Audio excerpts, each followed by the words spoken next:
Space. It's been called the final frontier. But ponder it long enough, and you will realize that space is the only frontier. For the frontiers of Earth are so minuscule and fail in comparison to the vast cosmos. After all, we are all just floating on a tiny speck of dust, orbiting a fireball in the middle of nowhere. But today we will embark on a journey that will take us off of this rock we call home and into the expansive and possibly infinite universe. On this expedition, we will leave our solar system behind and explore some of the wonders in our very own Milky Way. Beyond that, we will travel to the depths of deep space and witness phenomena that will defy imagination. Our cosmic trip begins with us leaving Earth and venturing into familiar territory, our solar system. As we travel forth in the opposite direction of the sun, we come across our first planet, the red planet, Mars. We are now just 255 million kilometers, or 158,449,654 miles from home. And from here, Earth is just a lonely, minuscule dot on the boundless canvas we call space. Continuing on, we venture into the realm of giants, the gas giants, Jupiter, Saturn, Uranus, and Neptune. Jupiter is the fifth planet from the Sun and the largest planet in our solar system, renowned for its Great Red Spot. The Great Red Spot is an ancient but stable storm and has possibly lasted for as long as 350 years or more. This storm is so large that at one point it could fit as many as 3 Earths inside. But due to unknown reason, Jupiter's trademark is now shrinking and is estimated to be as big as the Earth. Our home planet is just a pimple on the back of this heavyweight. But as big as Jupiter may seem, when compared to some of the monsters in the universe, it's still just an infant. Now, we bid farewell and leave our solar system behind. We pass the majestic rings of Saturn, the askew Uranus, the windy planet of Neptune, and the cast-out Pluto. Beyond here, it's cold, lonely, and dark. We are in deep space, and out here, reality is stranger than fiction. Now, in our journey through the darkness, we will visit some of the largest, strongest, and most densest structures in our mind-boggling known universe. First up is SGR 1806-20. At a mere 50,000 light-years away, SGR 1806-20 is the closest known magnetar to Earth. Magnetars are an exotic type of neutron star, and they are quite peculiar. It is thought that only 1 in 10 supernova explosions will produce one. Magnetars are known to be the densest and strongest magnetic stars in the universe. Just a thimbleful of this substance that makes up a magnetar would have a mass of over 100 million tons on Earth, and its magnetic field is 12 quadrillion times stronger than Earth's. Magnetars are one of the more bizarre types of stars that exist, because they are only around 12 miles in diameter. Such a short distance is easy for our brains to comprehend, but that is precisely just what makes them so bizarre in the first place. Just think, Earth is a tiny blemish in comparison to the Sun, and as expected, the Sun has about 333,000 times the mass of Earth's. But 12 miles is just like a tiny blemish on the back of Earth. So how can something so tiny contain 2 to 3 times more mass than the Sun?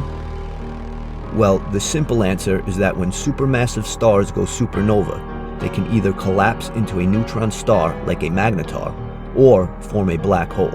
So in a way, stellar mass black holes and neutron stars are cousins, and with black holes being the densest objects in the known universe, it makes it easier to understand how a neutron star can be so dense. Scientists speculate on why some stars expected to collapse and form black holes after their deaths instead form neutron stars. In the end, they could say what they want, but we truly do not know. These are the mysteries of the cosmos that make studying it so enthralling. Before we leave SGR 1806-20 behind, a fact to know about this particular neutron star is that in 2004, a starquake occurred, and the radiation from that explosion reached Earth. A starquake is a violent shiver in the crust of a neutron star, which disturbs the incredibly powerful magnetic field encompassing it, often leading to extremely powerful gamma-ray flare emissions. This starquake lasted for only a tenth of a second, but released more energy than the sun emits in 150,000 years. So something only 12 miles in diameter, that is 50,000 light-years away, was able to affect the Earth. The scale of power is truly inconceivable for us to understand, and if a similar event occurred within 10 light-years, our ozone layer would be destroyed, along with us. Now, without delay, let's travel to the center of the Milky Way, 27,000 light-years from Earth. But we cannot venture too close, for a Leviathan dwells here. This colossus is a supermassive black hole, and one of these savage giants lurks at the heart of every galaxy. They are truly breathtaking. As we saw earlier, stellar mass black holes are formed when a supermassive star collapses in on its own gravity and creates a single point of infinite density, called the singularity. But supermassive black holes are a different story. They are just too enormous to have formed from a star, and with masses of up to the equivalent of 17 billion suns, we can see why. Supermassive black holes are thought to have formed during the early stages in our galaxy, when massive clouds of gas, like nebulae, collapse in on themselves. But the way these monsters truly formed is still just another mystery in the universe. But there are some things we do know about them. Just like stellar mass black holes, we can break it down into three main points: the accretion disk or quasar, the event horizon, and the singularity. The accretion disk or quasar is a bright, swirling saucer of matter encompassing and being sucked into a rotating black hole, fueling it with matter. The inflow of this matter can result in extremely hot areas where gigantic energies are released, energizing the quasar. Quasars are the oldest known objects in the universe and are also the brightest, eclipsing millions upon millions of stars. Then there is the event horizon, or the point of no return. The event horizon is not a material surface, but rather a border defined by mathematics. Once you cross that mathematical boundary, the escape velocity would be greater than the speed of light. Since Einstein's general relativity states that nothing can travel faster than the speed of light, once you cross the event horizon, there is no escape, not even for photons, the fundamental particle of light. It is impossible to imagine gravitational forces that are so strong they will suck up a beam of light. But think of it as this: once you are within the event horizon, space itself is falling into the black hole at a speed greater than the speed of light. Finally, there is the singularity, the point of infinite density, infinite curvature of space-time, and the point which breaks down modern physics as we know it. The singularity has never been observed, but is the point in which the fabric of space-time rips and becomes infinite.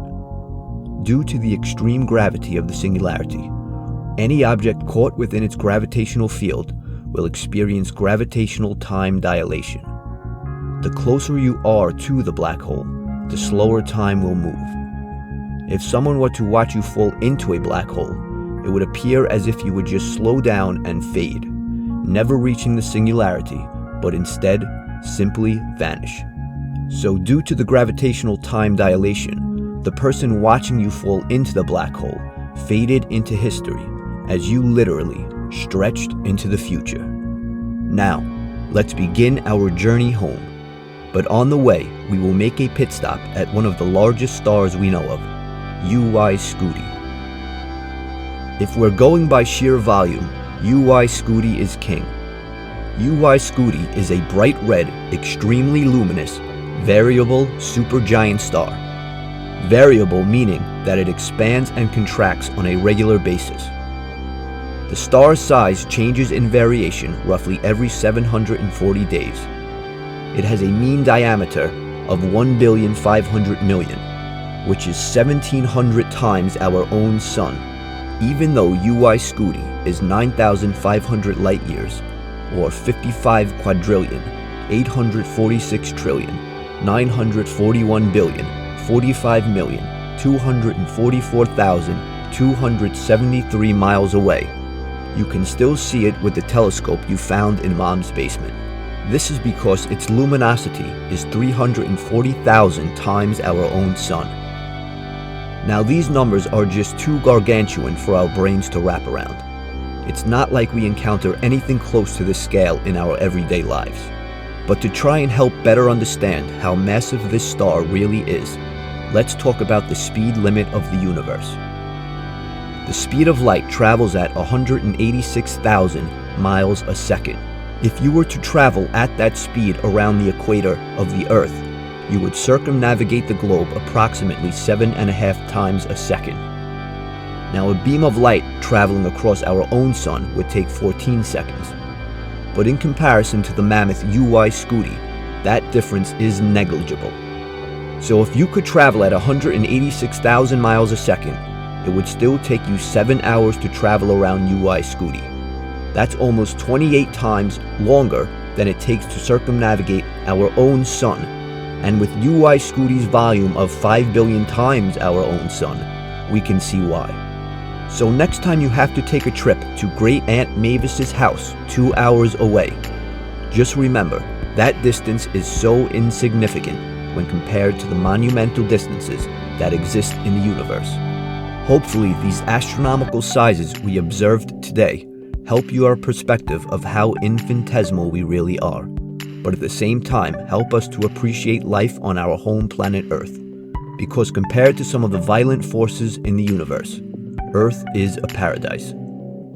Thanks for taking this space odyssey with me, and please come back next time for another trip into the great unknown.